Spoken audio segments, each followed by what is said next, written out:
This week is full of big days. There's just big day after big day this week, but Friday is a big day. Besides the fact that it's Kathy's birthday. See, you didn't know that, but Kathy's not even here today. It's Kathy's birthday. The launch of the Apple Watch is Friday. The newest Apple Watch comes out Friday, Series 10. I mean, it's important stuff. You need to know these things. All right, so maybe that wasn't, but here's the deal. Okay, the Apple Watch is really important because something about Apple has been sued, and it was 2023, in fact, December 2023, Apple's Series 9 watch was taken off the shelves. You couldn't buy it because they got sued by a company that they might have infringed on some patents. The company is Massimo. And what happened is in 2013, Apple was in conversations with this company about their oxygen sensor technology that was in the watch, right? So they had they're in talks to kind of use that technology in the Apple Watch. And then talks broke off. Apple somehow hired a couple of their executives, and then suddenly they had this really cool technology in the Apple Watch that could sense oxygen levels. Suspicious. Look, Apple knew what it wanted. Apple had a target. Apple knew where they were going. They knew they wanted to get that technology in their watch, and they decided they were going to figure out how to do it, whether they could invent it or create it themselves or just go hire some people that could get there. Now, their hope was that they could engineer it in a way that they wouldn't have patent infringement. But they didn't. Companies are notorious for seeing a product and looking at that product and going, I want to do that. There's a sound company, I won't mention it because I don't want sued at any point in time, but there's a company that was in sound equipment that they basically would take someone's product and go, we'll just change a few of these things and we'll make this work and then we'll sell it. And the musicians in the room already know which company I'm talking about, but we're not going to talk about them. Apple and other companies have this target. They know what they want to get to, and sometimes it's a little bit on the, illegal side to get there. But they still know how they want to get there. Again, when we talk about Ecclesiastes, and we're talking about this series, we're living with the end in mind. Those companies knew where they were going. They knew what they were designing. They knew what they wanted to accomplish. How they got there was the problem, but they knew where they wanted. Now, all of us have the same situation, right? What do we want to get to, and how are we going to design the plan to get to that point? So today we're going to look at Ecclesiastes 7, and we'll start reading verse 1. A good reputation is more valuable than costly perfume. And the day you die is better than the day you were born. Bummer. That's encouraging. Better to spend your time at funerals than at parties. After all, everyone dies, so the living should take this to heart. Sorrow is better than laughter, for sadness has a refining influence on us. A wise person thinks a lot about death, while a fool thinks only about having a good time. Better to be criticized by a wise person than to be praised by a fool. A fool's laughter is quickly gone, like thorns crackling in a fire. This also is meaningless. Extortion turns wise people into fools, and bribes corrupt the heart. Finishing is better than starting. Patience is better than pride. Control your temper, for anger labels you a fool. Don't long for the good old days. This is not wise. Wisdom is even better when you have money. Both are a benefit as you go through life. Wisdom and money can get you almost anything, but only wisdom save your life. Accept the way God does things, for who can straighten what he has made crooked? Enjoy prosperity while you can, but when hard times strike, realize that both come from God. Remember that nothing is certain in this life. So the first thought we're going to talk about today is the power of wisdom. And wisdom has some incredible power. And we look at the first few verses of Ecclesiastes 7, and we begin to realize there's some things there that are pretty interesting. But there's also some things there that are put together that, well, they seem weird to be put together. A good reputation is more valuable than costly perfume. And the day you die is better than the day you were born. That doesn't seem to make sense to me. You put those two together and you're like, wait, I get the good reputation part. I get it. And a good reputation matters, right? Think about it. Everyone has that one friend who is always late. They're notorious for it. They're known for being late. Doesn't matter.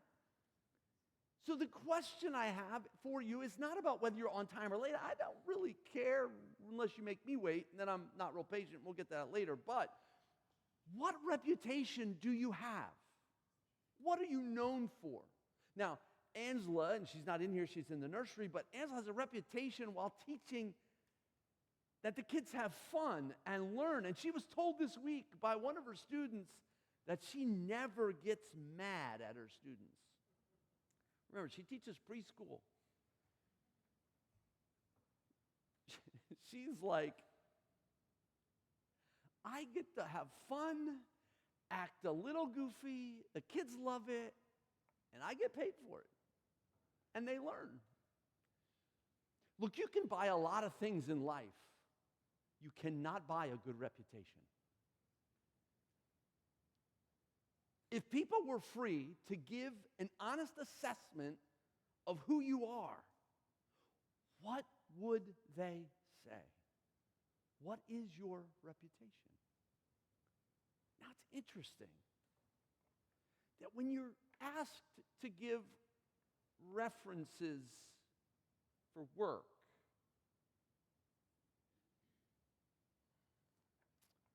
those are sometimes joyful and easy. And there's other times you're thinking and writing creatively.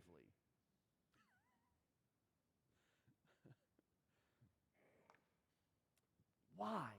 Because people have built a reputation. And you can only put out there what you know. But then it goes into the day you die is better than the day you are born. That seems harsh to me. Right? Where does that come from? Like,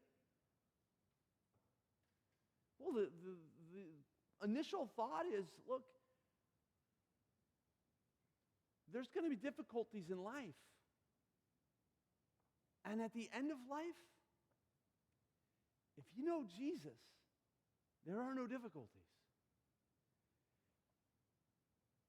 Life isn't easy, and it's going to have some tough days. And you know what? It wasn't meant to be that way. It was meant to be perfect. It was meant to be, when we're talking about Adam and Eve and they were in the garden, it was meant to be perfect. There was no death. There was no dying. There was no sickness. There were no tough days. But it all changed. If we know Jesus, it brings us back to that place. Oh, we're going to sin. But we also have something that we recognize. We are enjoying life today knowing Christ, and we're going to spend an eternity with him. And then later on, it says, better to spend time at funerals than at parties. I mean, parties seem to be more fun. I'm just kind of like, just on the outset of it, it seems to be that funerals are not as enjoyable as parties. But also, you don't learn as much at the party as you do at the funeral. Parties don't tend to help us live life with purpose. Parties are a good time. Celebrations are not times that we tend to learn.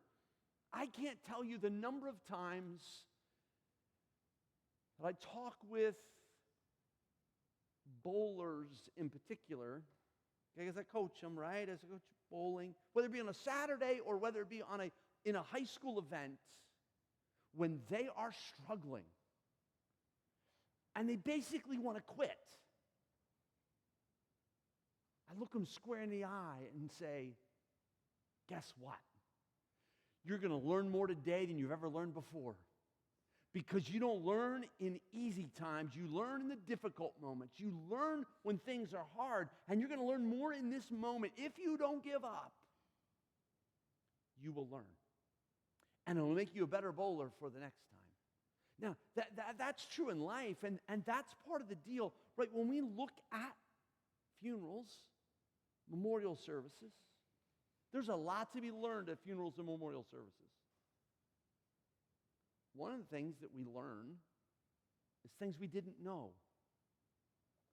When I sit down with a family, because I'm doing a funeral or a memorial service, I like to sit down with them and just let them tell me stories about the person. It's good in a few ways. They get to kind of talk through and kind of remember the good times. And they'll be laughing, remembering the good. But I get to learn about this person that I then get to communicate with the people that are gathered. And in those moments in a funeral, you begin to hear things that you didn't know. One of my all-time favorite stories about doing a memorial service was years ago. I got a text. I've told this before. I got a text from my mother, and she says, "Are you doing Bob Crouch's funeral?"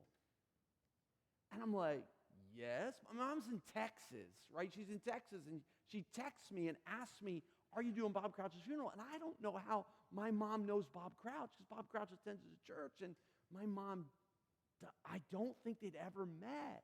So finally, I just sent back to my mom. I'm like, "Yes, but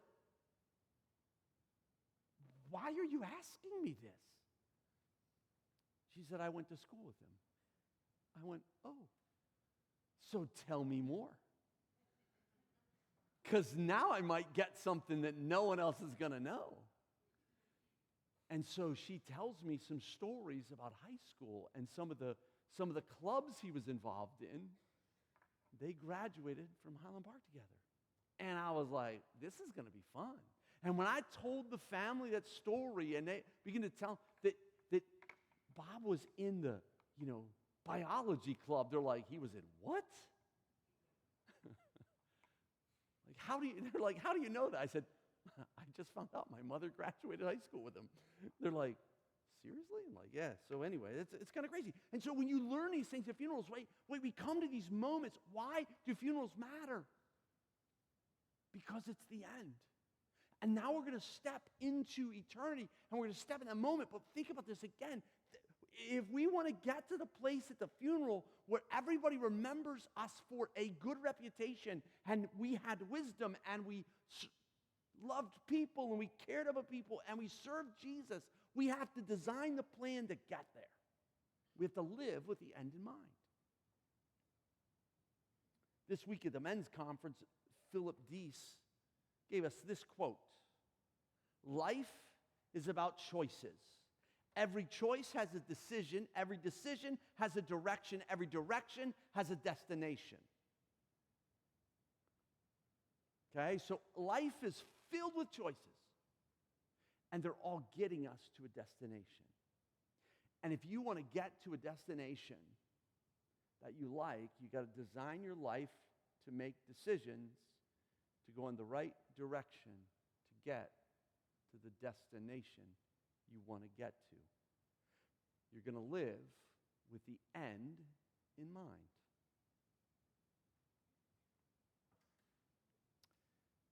Second thought for the day is this: the limits of wisdom. Look, even the wisest person is not perfect. We can be the wisest person in the world and not be perfect. And we know this from James 3:2 that says, indeed, we all make many mistakes. For if we could control our tongues, we would be perfect and could also control ourselves in every other way. So just in our speech alone, we recognize we are not perfect, and no one other than Jesus is. But that doesn't mean we shouldn't strive to live a perfect life. We know we won't always say the right things, but that doesn't mean we should stop talking. Well, I mean, no, just kidding. We probably shouldn't stop talking. We can't just stop talking, communicating in order to try, because if you don't communicate, you're actually not going to fulfill the plan and purpose of God in your life. Because we're called to be witnesses. We're called to share the gospel with others. So we have to be talking. And look, we may not be the wisest person in the world, but we know from Ecclesiastes, even if we were the wisest person in the world, there's limits to what wisdom can do. And there's limits, and there's kind of these things that can kind of destroy wisdom in our lives, and Solomon gives us a few of those. And here's a couple. The first one is money. Money does crazy things to people. Going back to the funeral thing, just listen when there's an inheritance involved when someone passes away. There's often arguments and complaints about who got what. Money can also take the wisest and tempt them to do things they wouldn't otherwise do. Verse 7 says this: extortion turns wise people into fools, and bribes corrupt the heart. We don't have to look any further probably than politics today, right? It'd be pretty simple. If we think about the early years of our nation, people who served, and in that case mostly men, and all men, that served in the House and the Senate and cabinet positions, and when they did, they often lost money. Somehow today, people get elected to serve in Congress and amass large sums of money.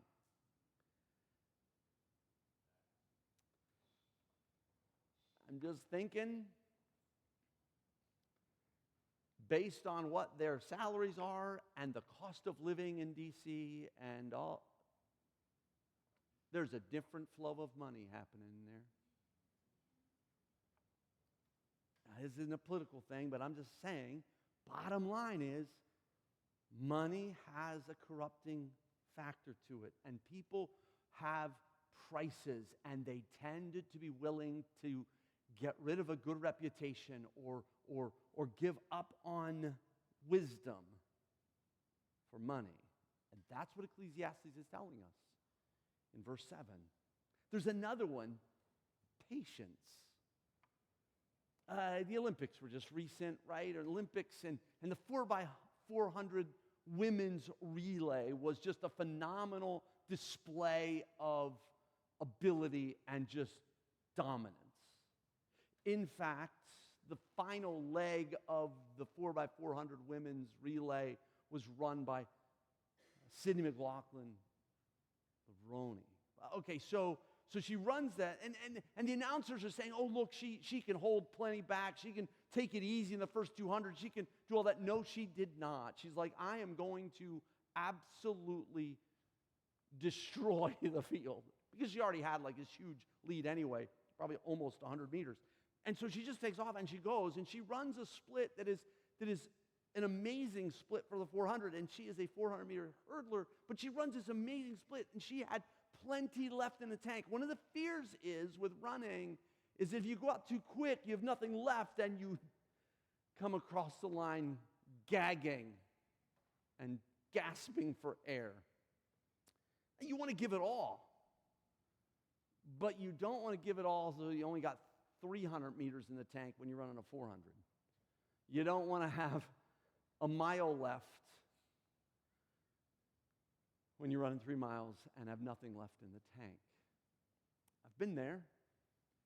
It's a terrible feeling. I've been there on a bike. I was riding, I don't know, it was probably 80 miles years ago. I was riding south out of Topeka on 75 and across on 56, and I got going across on 56 highway, and I was riding with one other guy. And in terms of, cycling, it was the crash, the bonk, the just boom. Like I had nothing left. Literally had to sit on the side of the road and eat food so I could keep going. I was only 15, 20 miles in the ride that day. And so I've learned a lot since then that you just, keep, these really cool, like, energy pieces, and you're just, my favorite are the jelly beans. I mean, popping jelly beans that are, they're pretty good, lemon lime. They're amazing. Sport beans. I'm sure they're not much better for you than candy, but when you're riding, they feel amazing. And so patience matters. You have to run in order to finish and finish well. And the same thing is true with Solomon. He is saying to us in verse 8, finishing is better than starting. Patience is better than pride. Patience is a virtue. Anything worthwhile takes time to develop and grow. So give it the time that it needs.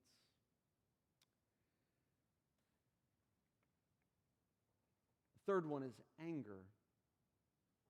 Verse 9 says, control your temper, for anger labels you a fool.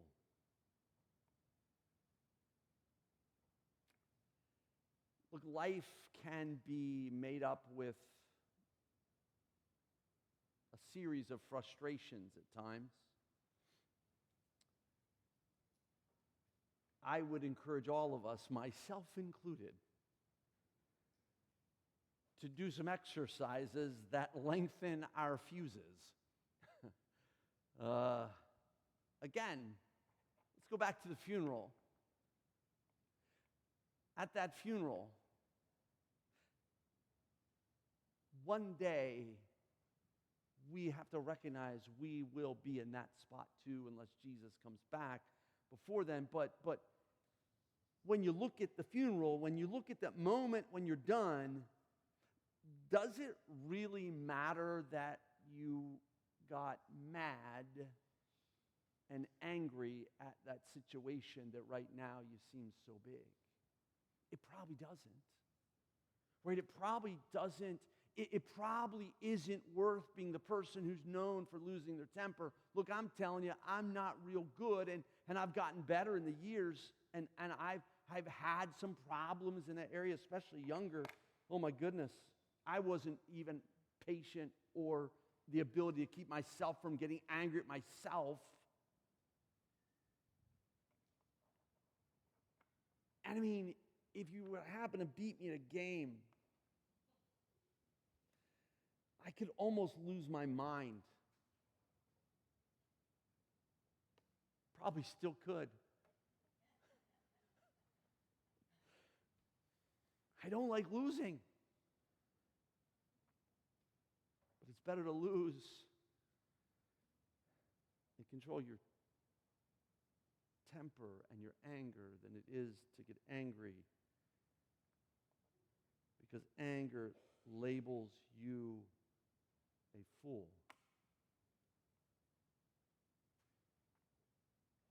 The last one that we're going to talk about out of this is verse 10.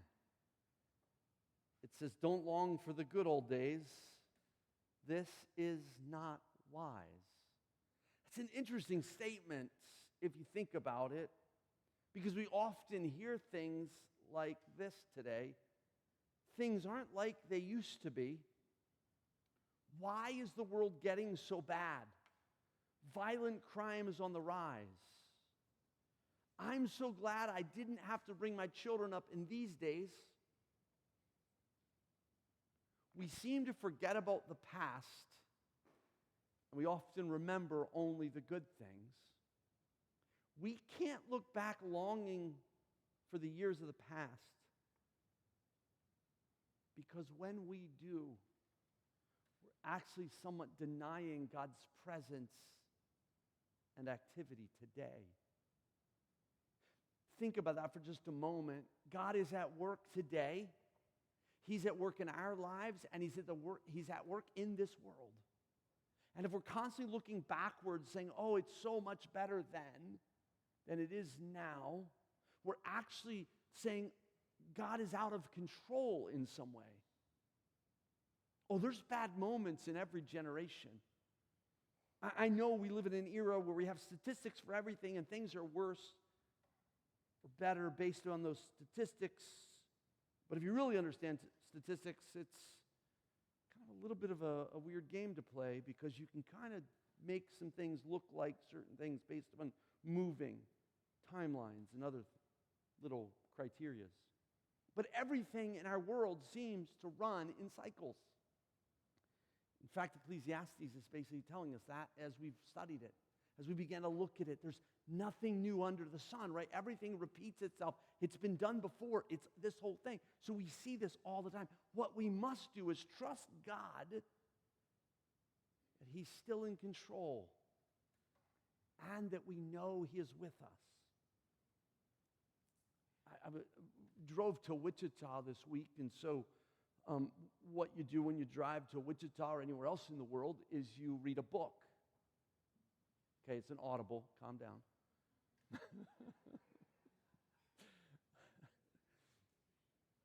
But I was listening to biography of Harry Truman. If you think things are bad today, trade it out for Independence, Missouri around 1860. Or Lawrence, Kansas in that same time frame. There were people who just liked going other places to kill people. It wasn't a safe place. And I realized the nation was in turmoil. It was crazy. But even in that moment, the follower of Jesus' responsibility was to trust God in it and to follow Jesus in it. What is our responsibility today when things look crazy? Trust God in the middle of it. Trust God in the middle of everything we're experiencing and live with the end in mind. Like, understand that things are sometimes going to get better, sometimes they're going to get worse. But understand that God is present in it all, and He is with us. We sang about it. He is Emmanuel, God with us, and not just at Christmas. It's all year long. He is present with us, and He's going to encourage us. He's going to be with us no matter how bad things look at times. He is with us. In fact, Ecclesiastes 7 has the next few verses, 11 to 14, say this. Wisdom is even better when you have money. Both are a benefit as you go through life. Wisdom and money can get you almost anything, but only wisdom can save your life. Accept the way God does things. For who can straighten what He has made crooked? Enjoy prosperity while you can. But when hard times strike, realize that both come from God.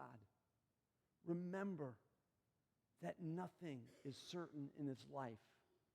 There might be a couple things. Death and taxes.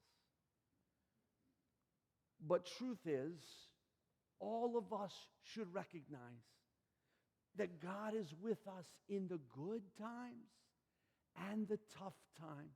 When things are going really good, guess what? He's present. And when things are going tough, He's present. And when things look really good and we're just enjoying prosperity in our lives and it just seems like everything's going well, the temptation we have is not to learn. And when things go south, we're quick to learn because we want to come back to God at that moment, because we think that when things go south, all of a sudden he's not with us. No, he's with us even then. But we should always remember him in the good and the tough, because he is good no matter what we're going through. And so how are you and I going to design our lives to get to the end with the end in mind? Living life, designing a plan. Again, remember, all of our life is a series of choices that we're going to make decisions on. And those decisions are going to lead us in a direction. And that direction is going to determine your destination. Live with the end in mind. Lord, thank you for this morning. Thank you, God, for this day. God, I pray that every single one of us would understand that there is power in wisdom, but there's also some weaknesses in wisdom. There's limitations to wisdom. But we also know there are no limitations with you. You are present. You are with us.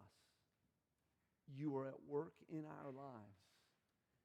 And Lord, I pray that every one of us would live with the end in mind. And we would recognize that one day every one of us is going to find ourselves in front of a group of people. People are going to be talking about our lives. And Lord, as long as we have breath, let us live our lives with that in mind, preparing for that moment, recognizing, Lord, that you have a plan for every one of us until we breathe our last. Lord, help us to discover that. Help us to live that. Help us to live our lives in a way that brings you honor and glory. And we will recognize that you are present with us, helping us. Lord, thank you for teaching us, for helping us, and promising to be with us. In Jesus' name, amen.